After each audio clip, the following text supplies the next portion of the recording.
أعوذ بالله من الشيطان الرجيم بسم الله الرحمن الرحيم الحمد لله رب العالمين والصلاة والسلام على الكريم وعلى آله وأصحابه من سنة وسنة إلى يوم الدين أما بعد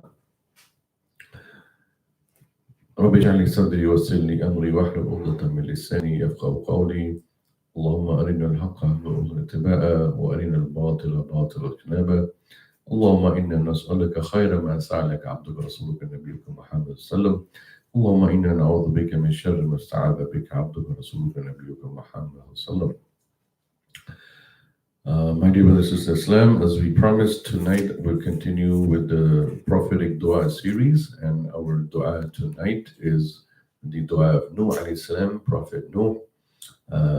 And as we know, that Prophet Nuh alayhi salam was one of the greatest prophets of Allah subhanahu wa ta'ala, and he did da'wah here on earth for 950 years, and in that 950 years of da'wah, he preached and preached and taught, and people would reject him and tease him and taunt him and ostracize him all the time, and therefore he got very, very frustrated.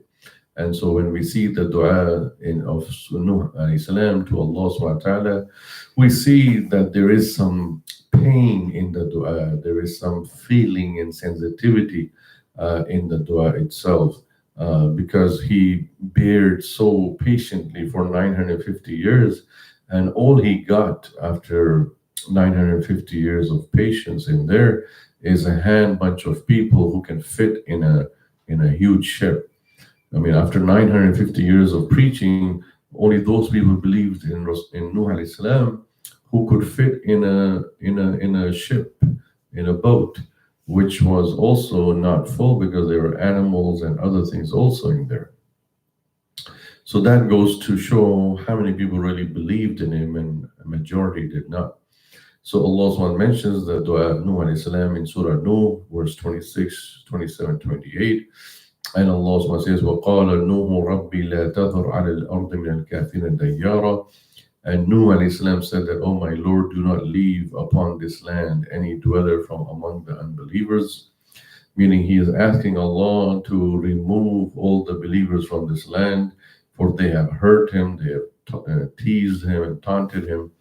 And he's asking Allah subhanahu wa ta'ala to take care of these disbelievers who irritated him, who hurt him and harmed him. And that's what he's saying, لا تذر على الأرض من الكافرين ديارا. It's a very huge dua, very powerful dua of Nuh alayhi salam that he's making against the people who were disbelievers, who objected to him, who literally drove him out and exiled him. And so Nuh alayhi salam is asking the help of Allah, beseeching Allah that, "Oh Allah, remove these people from the face of this earth." And it was this dua of Nuh alayhi salam that was answered by Allah subhanahu wa ta'ala, that he sent the huge flood, and it drowned all the people that disbelieved in Nuh alayhi salam. Only the true believers who believed in Nuh alayhi salam and the message of Allah, they were saved. They were protected. They went into the ship that was built by Nuh alayhi salam. So imagine every person who perished, every person who died in the flood of Nuh, was every single person of them was someone who did not believe in Nuh alayhi salam. Now that is a very powerful dua. And also we learn from this prophetic wisdom is that it is okay and permissible to make dua against your enemy.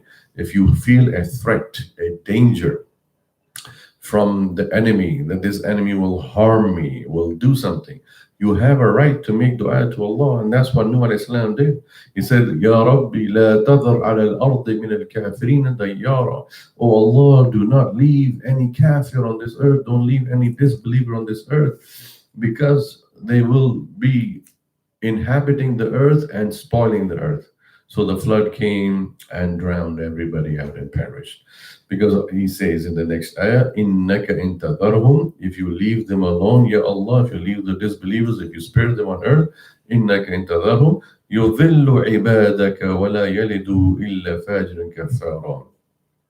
If you leave them alone on earth, Ya Allah, then they will deviate your slaves on earth. They will destroy and devastate the earth, because they will incite the people on disbelief.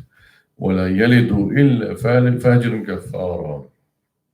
And yalidu literally means to beget, like awlad. But here it is meaning that they will generate. If you leave them, on earth, these kafirin, they will generate more disbelievers, more kafirin on earth, more transgressor. Fajir is someone who's a transgressor, breaks the laws of Allah, disobeys Allah, breaks the qawaneen of the deen and everything. So he's saying that don't leave these people of Allah. If you leave them, they will destroy the earth. They will make mischief and corruption on earth.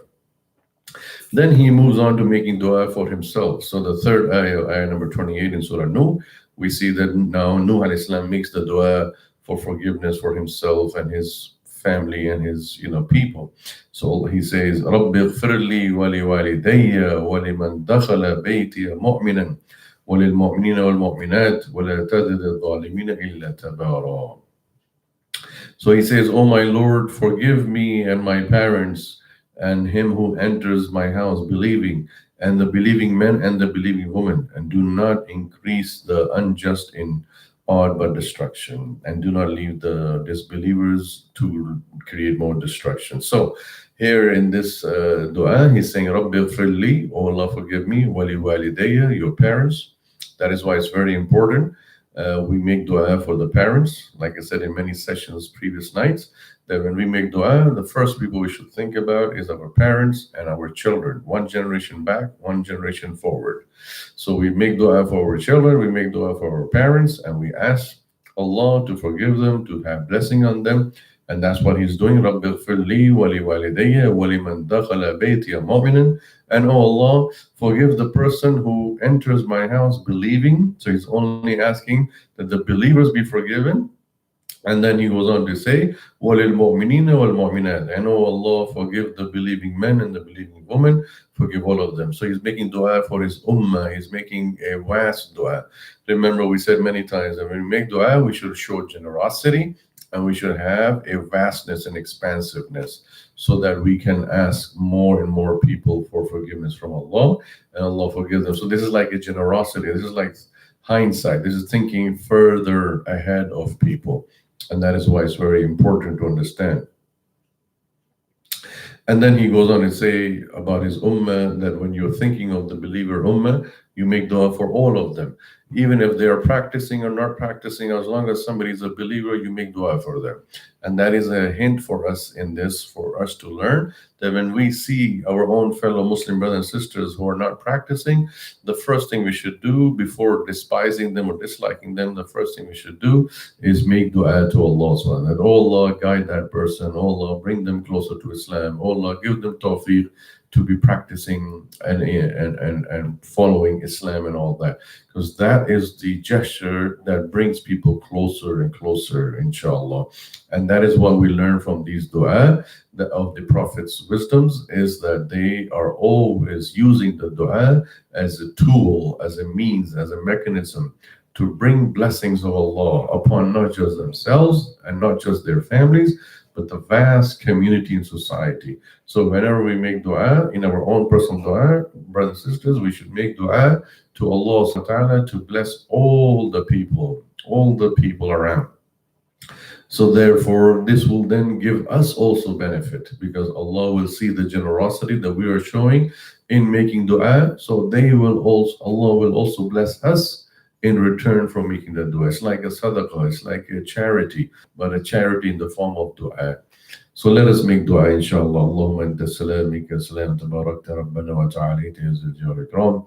Allahumma innaka afuwwun kareemun tuhibbul afwa fa'fu anna. Allahumma ighfir lana dhunubana wa kaffir anna sayyi'atina wa tawaffana ma'al abrar walhiqna bis salihin ya rabbil alamin. اللهم يا شافي الأمراض يا شافي المشافى اشف مرضانا ومرضى المسلمين يا رب العالمين. اللهم اشفهم شفاء كاملا لا يغادر سقما يا رب العالمين. اللهم ارزقهم الصحة والعافية في بدنهم وجسدهم يا رب العالمين. اللهم اغفر للمسلمين والمسلمات المؤمنين والمؤمنات الأحياء منهم والأموات إنك أنت السميع مجيب الدعوات. اللهم إنك عفو كريم تحب العفو فاعف عنا. اللهم إنك عفو كريم حليم تحب العفو فاعف عنا يا رب العالمين. اللهم ارفع عنا مقتك وغضبك عنا يا رب العالمين. اللهم ارفع مقتك وغضبك عنا يا رب العالمين. اللهم ارفع عنا هذه الوباء الكورونا، اللهم اخلصهم من هذه الأرض يا رب العالمين. اللهم افتح المساجد، افتح بيوتك يا رب العالمين نصلي فيه يا رب العالمين. اللهم اشف جميع المسلمين الذين شهدوا لك بالمعدان يا رب العالمين. اللهم احفظنا في هذه الأحوال في هذه الأوقات يا رب العالمين.